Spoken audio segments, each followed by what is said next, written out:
అక్కడ ఏమీ లేవు కదా. ఒకవేళ నీకు రంధ్రాలు కావాలంటే దేవుడు ఉన్న రంధ్రాలను తీసి పంపించాడు.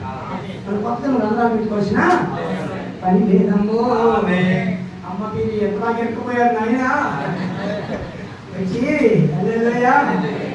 అర్థమైందా? నేను మిమ్మల్ని మనసులు పెట్టుకొని చెప్పలే, పాస్ గారు చెప్పలేదు, చెప్పలేదమ్మా. మనం నేను అనుకున్నాను. దేవునికి స్తోత్రం. నేను అంటున్నాను, నిజమైన వాక్యం నీవు తాకితే ఇవన్నీ బయటికి వెళ్ళిపోతాయి. ఆమె చెప్పండి కనుక నిజమైన వాక్యం తాకితే ఇవన్నీ ఒకప్పుడు మనలో మన అక్కలు ఇక్కడ లేక కొంచెం అక్కో జాకెట్లు ఇక్కడ దాకా ఉంటాయి. ఒక కార్యక్రమం